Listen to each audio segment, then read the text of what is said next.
તો વીજ લાઇનના વળતર મુદ્દે મોરબીના જેતપરમાં આંદોલનની શરૂઆત થઈ। આંદોલન પાર્ટ 3ની શરૂઆત 365 ગામના ખેડૂતોએ સરકારના નવા પરિપત્ર માન્ય ન હોવા સહિતના અલગ અલગ મુદ્દાઓ સાથે પદયાત્રા યોજી જિલ્લા કલેક્ટરને આવેદનપત્ર પાઠવ્યું છે। મહેન્દ્રનગર ચોકડીથી કલેક્ટર કચેરી સુધી યોજાયેલી આ પદયાત્રામાં મોટી સંખ્યામાં મહિલાઓ અને ખેડૂતો જોડાયા।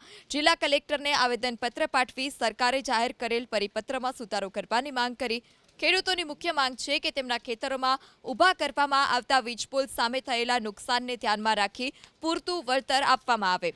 4 જુલાઈના પરિપત્રમાં સુધારો કરવા ખેડૂતોને સરકારને 3 વિકલ્પ પણ આપવામાં આવ્યા છે, જેમાં વર્તમાન 200%ની જગ્યાએ 400% વળતર આપવામાં આવે। ગ્રામ્ય નગરપાલિકા કે પછી મહાનગરપાલિકા માટે એક સમાન રીતે 260% વળતર નક્કી કરવામાં આવે।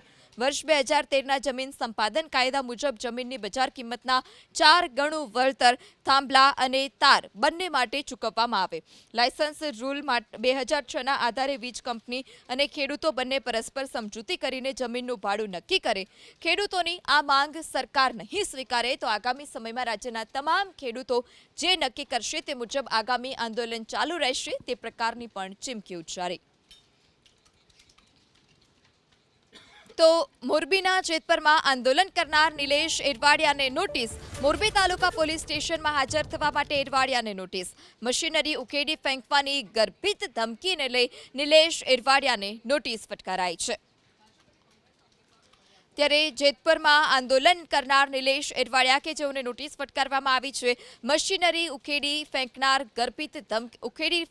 ગર્ભિત ધમકી મામલે તેઓને નોટિસ ફટકારવામાં આવી છે। મોરબી તાલુકા પોલીસ સ્ટેશનમાં હાજર થવા ફરમાન।